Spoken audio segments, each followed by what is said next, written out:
Senhores telespectadores, estamos de novo nos Açores, na Ilha de São Miguel. Como veem, diante de nós há preparativos de festa. Estão aqui a fazer um palco, não sei para quê. A câmara está cheia de luminárias, as janelas estão engalanadas. Bom, a explicação é simples. Faz hoje 483 anos que esta povoação de Nordeste foi elevada pelo rei Dom Manuel à categoria de vila. E os nordestenses vão fazer, por isso, hoje, uma grande festa. Eu acho muito curiosa, logo para começar, esse nome da terra, Nordeste. E vou tentar explicá-lo. Porque realmente isto de uma terra se chamar só Nordeste é esquisito. As terras têm sempre referência ou a qualquer coisa que lá há, monte disto, pedra daquilo, ou uma árvore, olha a figueira da Foz, ou uma pessoa, Pero Viseu. Há sempre qualquer circunstância que levou a dar um nome. Ora, uma simples direção geográfica, Nordeste, isto, até por isto, Nordestes há muitos. Quem quiser conhecer o concelho, recomendo realmente este livro. É um livro muito bem escrito, muito equilibrado. O Concelho do Nordeste, do Dr. José Carlos Barbosa Carreiro. O livro está bem feito, mas eu discordo da razão que ele dá do nome. Ele começa por dizer: a localidade Nordeste deve o seu topónimo por ficar no ponto cardeal deste nome. Ora, reparem, eu agora tenho aqui a ilha. Isto é um mapa da ilha. Isto é uma bússola. Se puser a bússola realmente orientada e a meio, bom, de facto, o Nordeste que é aqui fica no ponto cardeal desse nome. Mas se eu puser a bússola aqui, nesta localidade da ilha, o Nordeste já me fica a norte. Aliás, a sul. E se eu puser aqui, já me fica a norte. Por isso, acredito antes na explicação de um padre do século XVI, que era o Gaspar Frutuoso. Eu hei de falar-lhes hoje mais nele, que era um homem extremamente bem informado, e diz que não. Chamava-se Nordeste porque recebia na face o vento Nordeste. Aqui era o ponto da costa açoriana, onde vinha desembocar em cheio o Nordeste. Nordeste era um vento muito importante. Se estiverem aqui, se orientarem a bússola em relação à Europa, veem que era o vento do Nordeste que trazia os navios da costa portuguesa, trazia os navios da Flandres, da Inglaterra, vinham direitos, trazidos pelo Nordeste, direitos a este mar. E mais, a primeira silhueta da terra que viam ao longe era uma massa montanhosa, o Pico da Vara, que fica aqui no Nordeste. Quer dizer, esses navios atravessavam o Atlântico durante longos dias, trazidos pelo Nordeste, chegavam aqui, deitavam ferro, e era aqui que os marinheiros, pela primeira vez, desciam em terra, podiam sentir a força da terra debaixo dos pés, podiam beber a água fresca nestas fontes das encostas e podiam fazer contactos humanos. Ninguém preza tanto a companhia dos outros como quem anda sobre as águas do mar. Agora reparem, se era aqui que os navios que vinham do estrangeiro e do reino chegavam pela primeira vez, pois aqui vinham os mercadores, os farinheiros, os negociantes, as raparigas, os vendedores de fruta, tudo quanto queria fazer o seu negócio. E pouco a pouco estabelece aqui, nesta ponta, na ponta beijada pelo vento nordeste, uma pequena povoação. Havia uma outra razão para a povoação durar, mas essa vamos vê-la melhor ali no próprio pequeno Porto do Nordeste.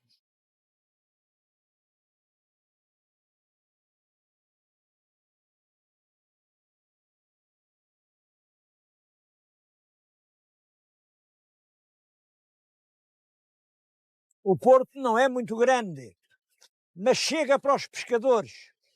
Este peixe que vimos chegar é uma albacora, é frequente na profundidade. Mas a razão por que isto era seguro é que os corsários perseguiam os pescadores metiam ali os seus pequenos barcos e depois aqui da rocha defendiam-se à pedrada. E Nordeste, a terra é lá em cima desta falésia é que fica Nordeste. Claro, não havia corsário nenhum que conseguisse chegar lá acima. E ao contrário de outras terras, como Povoação, como Vila Franca, como a própria Ponta Delgada, estes estavam sempre a coberto de surpresas. Os corsários não conseguiam pilhar a Vila do Nordeste.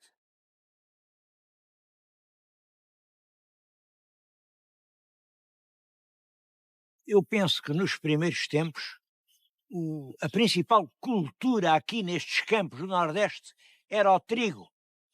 Bom, por isso mesmo, o dono da ilha, que era o João Soares de Albergaria, reservou para ele os campos melhores. Isto que estão a ver chamava-se a Lomba de João Soares. Era o donatário e reservou isto para ele. Bom, a verdade é que ele não foi capaz de desenvolver realmente a Ilha de São Miguel, teve que a vender, vendeu ainda com poucos moradores, a um filho do Zarco da Madeira. E foi esse que veio para aqui com madeirenses e deu um grande incremento, finalmente, a São Miguel. Mas aqui nesta lomba de João Soares há histórias que nunca mais acabam. Eu vou-lhes falar desta pequena ermida, é a Senhora do Pranto, a que estão ligados imensos milagres. E tudo começa com um pastor de vacas, um rapaz que anda a pastar vacas, e vê aqui nos campos, aqui exatamente no sítio onde agora está a capela. O que é que ele vê? É uma senhora muito bonita, que paira no ar entre cortinas de nuvens. Bom, é claro, o rapaz achou que era a Nossa Senhora e pôs-se de joelhos. E a Nossa Senhora disse: sim, eu estou muito zangada porque aqui nos Açores andam a fazer muitos pecados e vocês têm que fazer penitência. Olha, vai lá à vila, vai lá ao Nordeste e traz-me um cordão que é para eu fazer umas contas para vocês rezarem.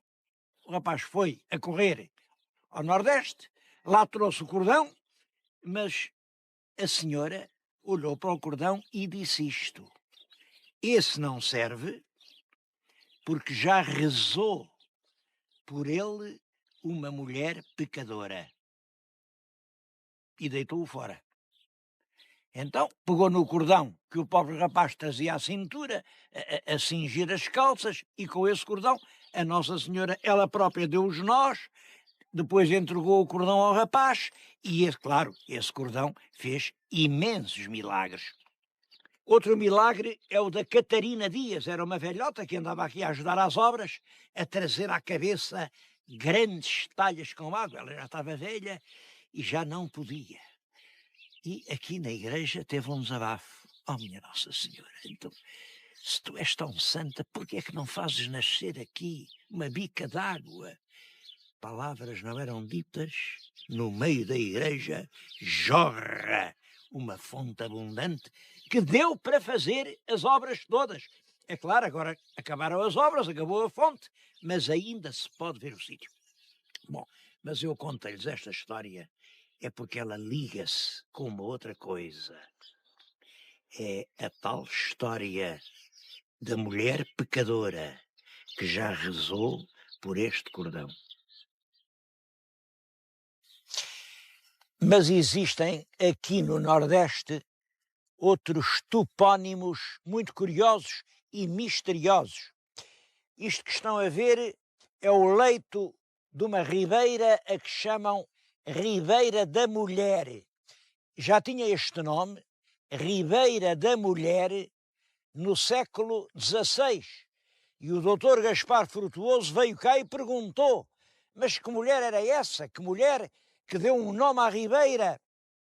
Bom, e ouviu várias respostas.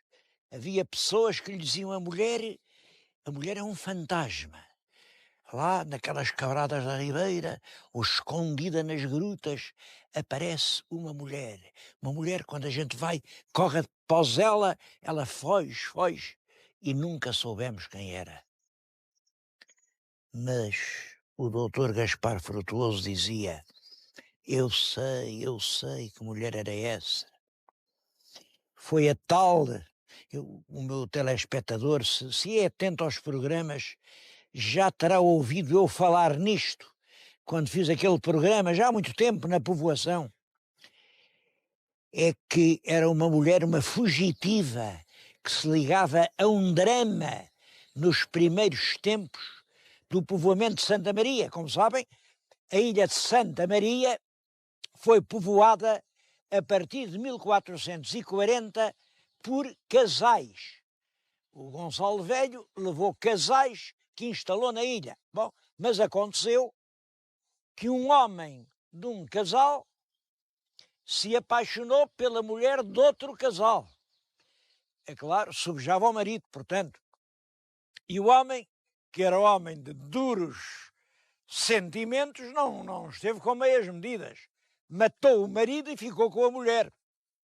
Claro que já havia justiça na ilha, ele viu-se acossado por toda a parte como um cão raivoso e escondeu-se com a rapariga lá nos cumes da ilha, mas a ilha é pequena e ele não tinha maneira nenhuma de salvar a vida. O que tinha era um amigo. E um amigo é importante. Quando a gente tem realmente um amigo, isso é importante. Tinha um amigo que era pescador.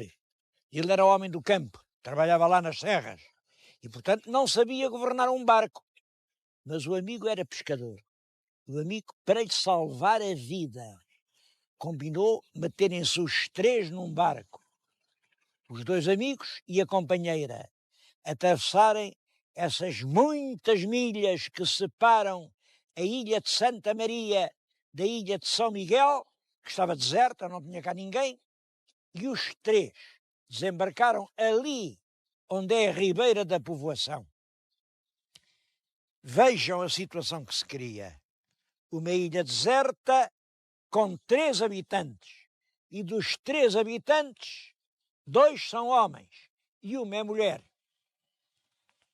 Claro, vocês já estão a ver o que aconteceu, não podia deixar de ser assim. O amigo também se apaixonou pela mulher, também não podia passar sem ela e, portanto, o amante não. Que solução tinha ele? Olha, pegou numa pedra e esmagou a cabeça do amigo que lhe tinha salvo a vida. Ficou, portanto, com 2 mortes às costas. Vieram por aqui, por essa ilha, não sei com quê, mas eles viveram aqui muito tempo, naturalmente, a arrancar as lapas das rochas, a apanhar a baga das árvores, a comer as ervas comestíveis, viveram como animais, mas esperavam poder morrer aqui tranquilamente. Só que em Lisboa o infante Dom Henrique deu ordem para passar também casais de povoadores à ilha de São Miguel. Quando eles atravessaram o mar, muita gente convencida que vinham para uma terra onde nunca ninguém tinha posto o pé, tem uma surpresa. Tudo aquilo estava calcorreado, havia sinais, fogueiras de quem tinha estado a fazer comida, restos de cabanas.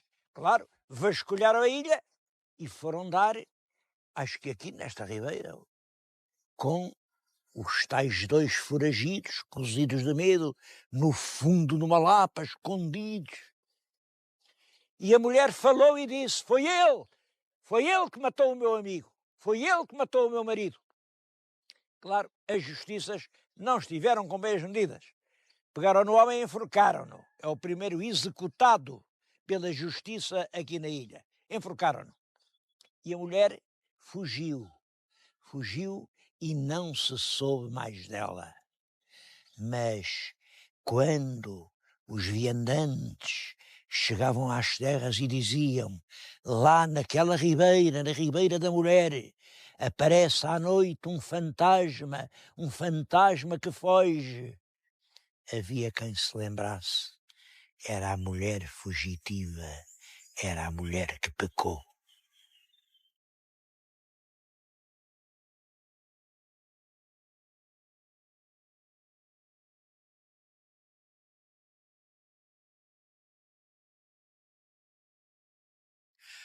Outro nome insólito para uma ribeira.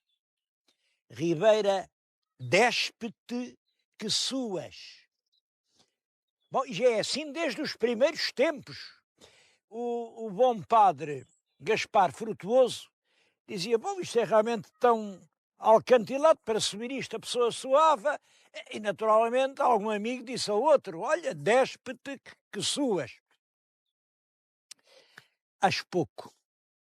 Acho que a frase se ficou assim na memória coletiva até hoje: déspete que suas.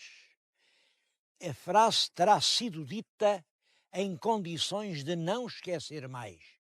Não sei, talvez algum escravo fugitivo apanhado aqui e que ouviu antes da execução: déspete que suas. Sei lá o quê. Cada um pense o que quiser. Isto é daquelas coisas em que tudo pode ter sido.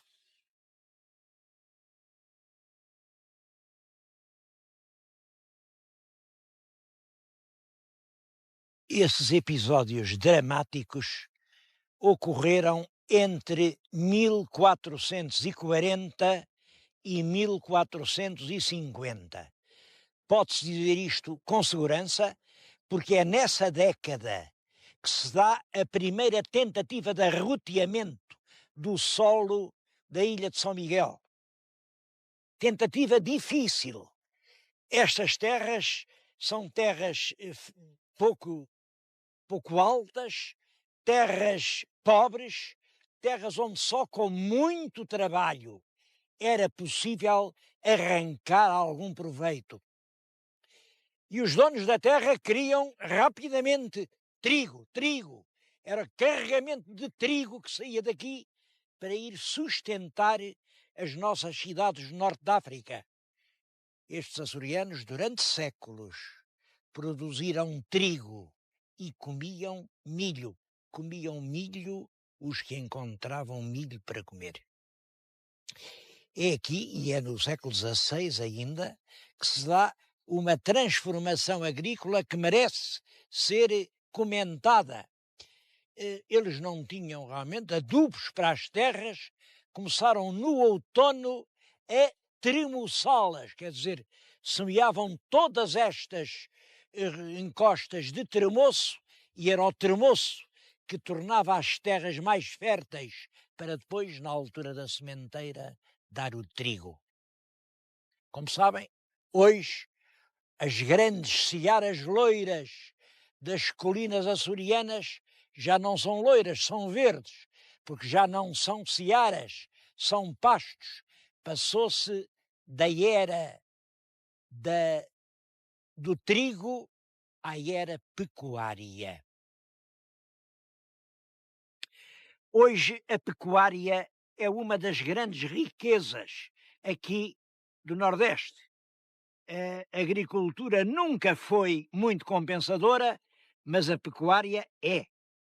E a propósito de pecuária, eu queria fazer uma retificação. Lembram-se, quando fomos à Serra do Barroso, eu apontei para aquele gado barrosão magnífico, e disse: aqui não há memória, à memória de nunca ter havido a doença das vacas loucas. Bem, isso é verdade, mas realmente houve, sobretudo a IACA, a Associação Portuguesa de Indústrias de Alimentos Compostos para Animais. Isto, alimentos compostos para animais, quer dizer, rações. A Associação dos Fabricantes de Rações disse, bem, dessa maneira pode ficar-se com a ideia de que só esse gado é que inspira confiança. Ora, não é assim. Era melhor, e realmente não é assim. O que se passa é isto. De facto, a doença veio com as rações, porque incluíam-lhe farinha de carne com os restos que ficavam nos matadouros. Aquilo era transformado em farinha e era aí que vinha a doença que se transmitiu. Bom, hoje, e isto já desde 94, há uma portaria de 1994, é completamente proibido misturar farinha de carne nas rações para os mamíferos. Quer dizer, esse perigo de contágio que havia realmente há uns anos desapareceu. Isto quer dizer que não é só o gado barrosão que é seguro. Todo ele é. Eu também não disse o contrário disto. Mas como eu entendo que isto ajuda a repor a verdade, faço com muito gosto esta retificação.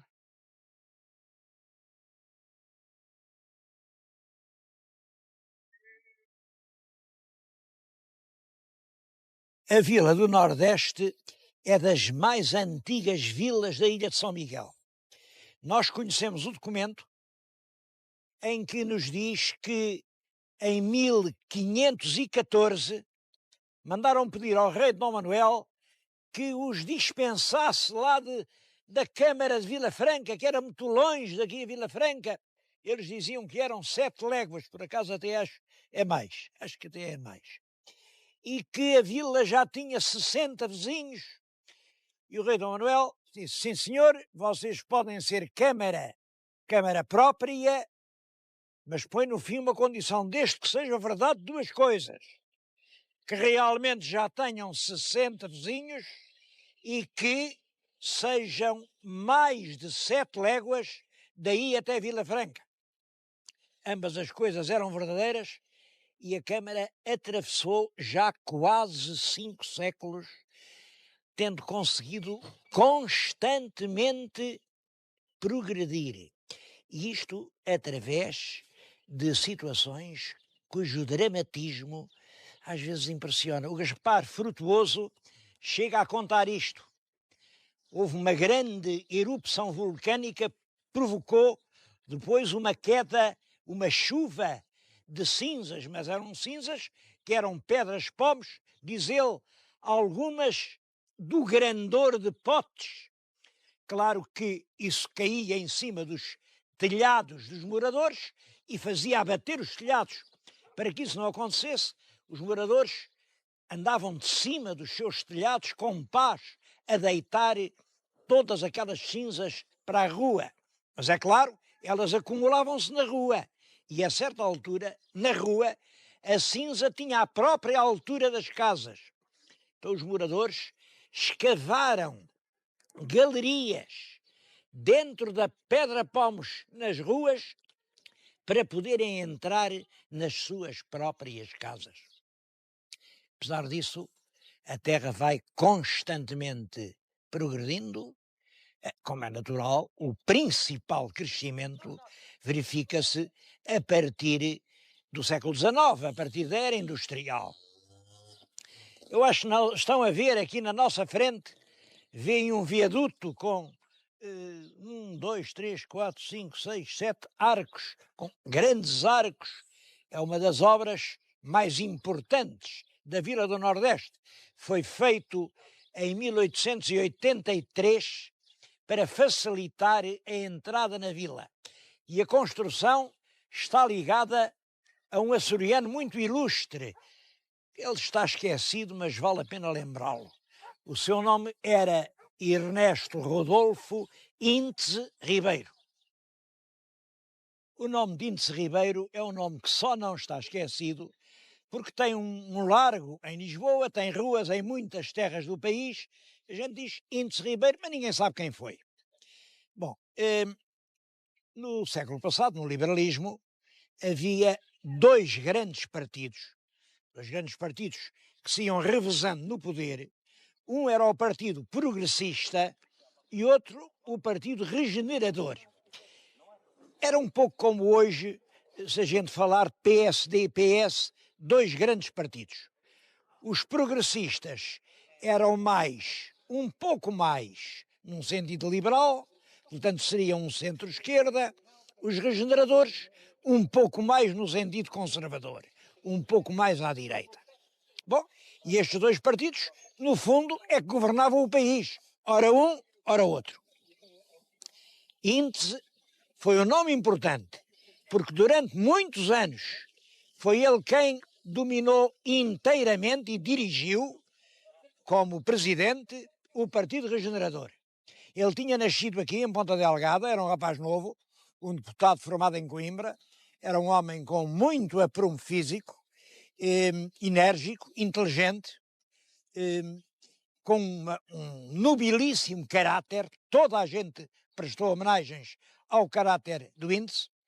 A meu ver, um mau político, achava que a política não contava, mas é ele que é eleito aqui no Nordeste. Ele foi inventado pelo Nordeste, porque deu-se aqui nas eleições de 1878 uma coisa curiosa. Um lugar de deputado foi disputado por progressistas e regeneradores. Os votos, todos, eram cerca de 2.000. É claro, o natural era os progressistas terem para aí 1.000, os regeneradores para aí também 1.000, e aquilo sempre muito contadinho. Não. Progressistas, 0. Regeneradores, 0. O candidato independente Ernesto Rodolfo Índice Ribeiro, todos os votos. Claro, isto originou uns protestos. Lá em Lisboa vieram dizer que diabo, até os mortos votam, porque é verdade. Havia lá uns mortos, seis mortos, tinham votado no Índice.